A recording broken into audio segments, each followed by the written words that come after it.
Si tu es en Afrique et que tu souhaites faire du e-commerce pour gagner de l'argent, je te recommande fortement de faire du e-commerce en Afrique. Oui, tu m'as bien entendu, du e-commerce en Afrique. Et ça n'a absolument rien à voir avec le dropshipping. La plupart des gens, quand ils entendent parler de e-commerce, ils pensent automatiquement au dropshipping. Et c'est normal parce que la plupart des influenceurs ou des web entrepreneurs qui a sur Internet, des gens comme Louis Genzel, font l'apologie du dropshipping. Mais moi, j'ai remarqué que mon audience sur YouTube ou sur la plupart de mes réseaux sociaux est une audience à 90% africaine. Et il faut que les Africains sachent que le dropshipping n'est pas le business le plus adapté pour nous qui sommes basés en Afrique, mais plutôt le e-commerce en Afrique. Pourquoi? Parce que le dropshipping présente beaucoup de barrières à l'entrée. C'est à cause de ça, la plupart des gens, même qui se lancent dans ce business-là, ils n'arrivent pas à gagner le moindre petit centime. Au contraire, ils finissent ruinés. Pendant ce temps, le e-commerce en Afrique ne présente aucune barrière à l'entrée, surtout pour nous qui sommes en Afrique.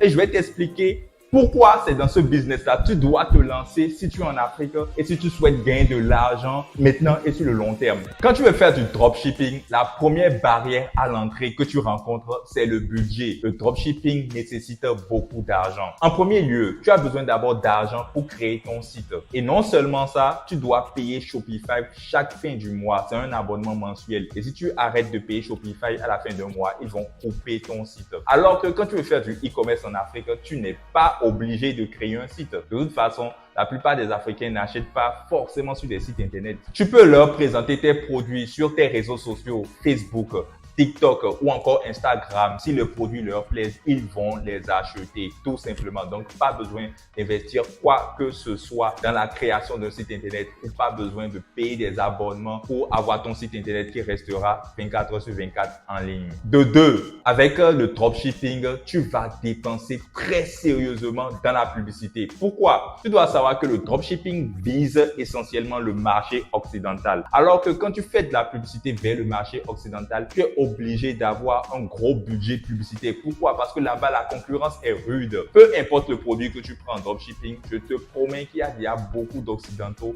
qui font la promotion du même produit là-bas. Et si ces derniers-là dépensent peut-être près de 100 € par jour en publicité. Si toi, tu viens avec un petit budget publicitaire de 1 € ou de 2 € par jour, Facebook va montrer ta publicité à pratiquement personne. Ça veut dire que même si tu investis dans la publicité, tu auras de faibles résultats parce que la concurrence est rude. Alors qu'en Afrique, on n'a pas ce problème. Tu dois savoir qu'en Afrique, même si tu mets le budget minimal qui est de 1 $ la journée, crois-moi que Facebook va montrer ta publicité à du monde et tu vas trouver rapidement des gens qui vont acheter les produits que tu promeus. En ce qui me concerne, lorsque je veux faire la promotion de mes produits en Afrique ici, je mets le budget minimal. Autrefois, c'était 1 $ la journée, mais aujourd'hui, je pense que Facebook a augmenté ça et le budget minimal, c'est de 2 $ la journée. Et même avec ce budget minimal de 2 $ la journée, crois-moi que par jour, il y a des centaines de personnes qui m'écrivent tous les jours pour que je leur livre mes produits. Alors que si je visais le marché occidental, comme la plupart des gens qui veulent se lancer dans le dropshipping, ça ne serait pas possible. J'aurais besoin forcément d'un gros budget publicitaire pour pouvoir bien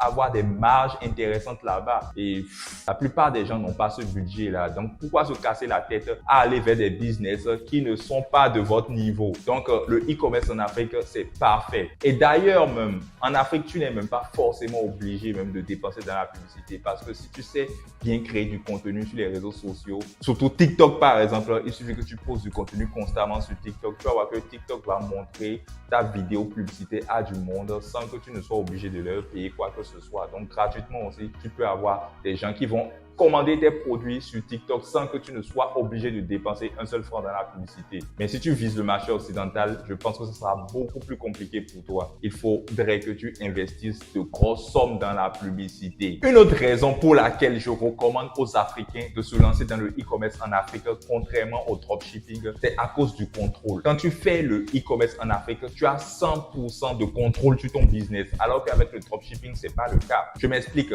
Avec le dropshipping, par exemple, tu n'as pas pas du tout le contrôle sur la qualité des produits. Donc, supposons que tu as créé ton site de e-commerce et tu fais du dropshipping. Si par exemple un visiteur vient sur ton site, trouve un produit que tu promeus, enfin un produit que tu veux vendre, s'il achète le produit, vu que toi tu n'as pas les produits en ta possession, c'est maintenant que tu vas contacter le fournisseur. Peut-être que tu as un fournisseur en Chine, en Ukraine, à Dubaï ou peu importe où le fournisseur est. C'est maintenant que tu vas le contacter et lui dire d'aller livrer le produit au client. Maintenant, celui-ci peut aller livrer le produit au client et livrer des produits de basse qualité au client. Maintenant, si un client reçoit un produit de basse qualité, qu'est-ce qu'il va faire? D'abord, il va faire en sorte que PayPal ne te donne pas ton argent. De deux, s'il se plaint aussi au niveau de PayPal, PayPal va bloquer ton compte, que ce soit PayPal ou Stripe. Il va dire là-bas que toi, tu es un escroc, tu nous fournis des produits de mauvaise qualité et bloquer ton compte. Il arrive même parfois même que les fournisseurs n'envoient même pas les produits aux clients. Ça arrive très très souvent. Et demandez même aux gens qui font du dropshipping, ils vont vous dire que c'est courant que le fournisseur n'envoie même pas du tout les produits aux clients. Et qu'est-ce qui va se passer quand les gens vont acheter sur ton site internet, ils ne vont pas recevoir les produits, tu auras beaucoup de plaintes sur ton site et ça va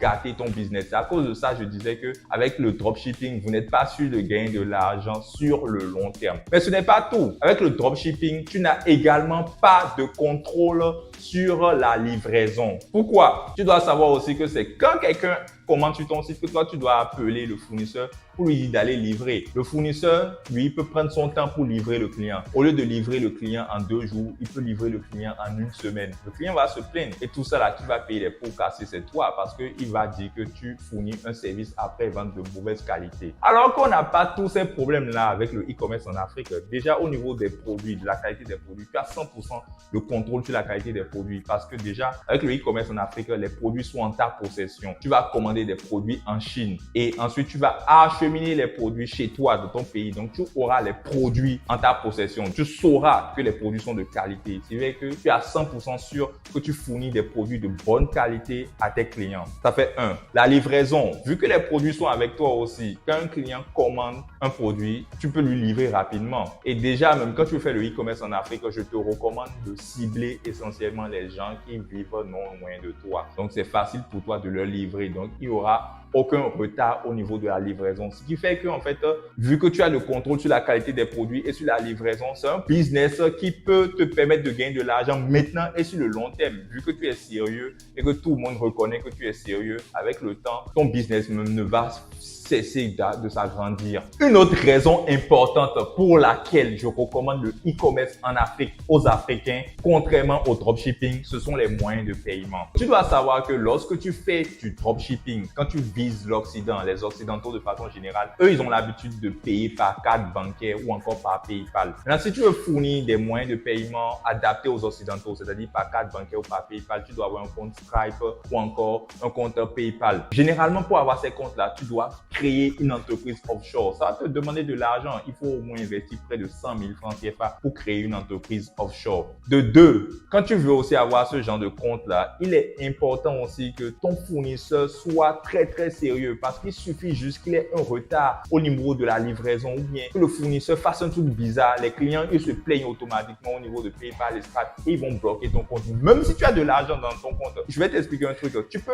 avoir même plus de 1000 € dans ton compte PayPal. Si jamais PayPal bloque ton compte, c'est fini, hein. Tu ne vas plus du tout toucher à ces 1000 € là. C'est perdu comme ça. Tu peux créer un autre compte PayPal, mais les anciens 1000 € là, oublie. Il suffit juste qu'un client se plaigne que ton site simplement, paf, tu as perdu tout ton argent que tu as déjà sur ces plateformes-là. Alors qu'en Afrique, il n'y a pas ces problèmes-là. En Afrique, la plupart des Africains, pour payer, utilisent mobile money, c'est-à-dire les moyens de paiement par téléphone. MTN Mobile Money, Orange Money, Move Money, enfin, tous ces moyens de paiement par téléphone qui sont hyper simples. Et quand toi, tu veux faire du e-commerce en Afrique, il suffit juste de leur permettre de payer par ces moyens-là. MTN Mobile Money, Orange Money, Move Money, ils vont payer et tu n'auras absolument aucun problème. C'est pas MTN Mobile Money qui va te bloquer ton compte. C'est pas Move Money ou bien Orange Money qui va te bloquer ton compte. Donc vraiment, au niveau des moyens de paiement aussi, c'est très simple en Afrique. Aucune barrière à l'entrée. Tu peux être sûr que les clients vont te payer facilement et tu peux être sûr que tu vas recevoir aussi ton argent facilement. Et je sais que c'est ça qui t'importe le plus, c'est comment recevoir ton argent. Alors qu'avec le dropshipping, je te promets que tu n'es pas à 100% sûr de recevoir ton argent. Là, je viens de te citer quelques barrières à l'entrée que tu peux rencontrer lorsque tu fais du dropshipping dropshipping. Et là, ce n'est que des barrières à l'entrée. Crois-moi, il y a encore des barrières à l'intérieur. Ça veut dire que lorsque tu vas commencer le dropshipping, tu verras qu'il y a encore plein de difficultés auxquelles tu seras confronté. Alors qu'avec le e-commerce en Afrique, il n'y a pas toutes ces difficultés-là. Mais il est important que tu saches que c'est pour l'instant. Parce qu'avec le temps, le e-commerce en Afrique aussi va commencer à présenter des barrières à l'entrée. Je vais te dire quelque chose. Sur Internet, quand il y a une nouvelle opportunité qui se crée, c'est ceux qui commencent rapidement qui en profitent bien. Avec le temps, les choses se compliquent et ça, c'est certain. Avec le e-commerce en Afrique, par exemple, actuellement, les budgets publicitaires sont très, très faibles. Avec juste $2 par jour, tu peux toucher des centaines de personnes. Mais est-ce que tu es sûr que dans 2 ans, dans 3 ans, ça sera pareil? Facebook va peut-être augmenter le coût des budgets publicitaires. Avec le e-commerce en Afrique, peu importe le produit que tu prends, je suis certain qu'il n'y a pas de concurrent. D'ailleurs, tu le sais déjà. Ici, il n'y a pas vraiment de concurrence. Donc, peu importe le produit que tu prends, tu vas facilement le vendre parce qu'il n'y a pas de concurrent. Mais est-ce que dans 2 ans, dans 5 ans, ça sera pareil? Il y aura beaucoup de personnes qui vont se lancer dans ce business-là et tu seras confronté à une rude concurrence. Donc, si tu veux te lancer dans le e-commerce en Afrique, c'est maintenant. C'est maintenant. Pourquoi? Parce que la concurrence est faible et de deux aussi, pas beaucoup d'argent à investir. Dans 2 ans, dans 5 ans, on ne sait pas si ça sera pareil. D'ailleurs, ne cherche même pas à savoir si ça sera pareil. Lance-toi en même temps et commence à profiter en même temps de ce business-là dès aujourd'hui. Bref, j'espère que cette vidéo t'aura motivé à te lancer dans le e-commerce en Afrique parce que c'est un business qui est très, très, très accessible pour les Africains. Et encore, je ne vois aucune raison pour laquelle tu ne dois pas te lancer dans ce business-là. Même si tu as déjà d'autres activités, crée-toi une nouvelle source de revenus. Ne te prive pas de cette source de revenus-là parce que c'est accessible à tout le monde. Si tu as aimé cette vidéo, n'hésite pas à me mettre un like parce qu'on aime les likes par ici. Et encourage-moi en me mettant des likes. Tu sais que j'aime les likes. N'hésite également pas à partager la vidéo afin qu'elle puisse toucher le maximum de personnes car c'est l'Afrique qui gagne. Il est temps que les Africains sachent que le e-commerce, c'est l'un des business les plus simples à lancer. Surtout qu'on est en Afrique, donc profitons-en. Si tu as un commentaire à me faire, un apport à me faire, ou tu souhaites en savoir davantage sur le e-commerce en Afrique, tu veux apprendre à acheter des produits sur Alibaba, sache que j'ai créé une formation gratuite dans laquelle je te montre de A à Z comment commander des produits en toute sécurité sur Alibaba et comment acheminer les produits de la Chine vers ton pays. C'est gratuit. Écris simplement formation gratuite dans l'espace réservé aux commentaires et je t'enverrai la formation gratuite. Et si tu es nouveau sur cette chaîne, n'hésite pas à t'abonner et à faire sonner la cloche de notification pour ne manquer aucune de nos prochaines vidéos parce que ici, on partage du contenu à haute valeur ajoutée. Sur ce, je te remercie de m'avoir suivi et je te dis à la prochaine pour une capsule encore plus croustillante. Peace!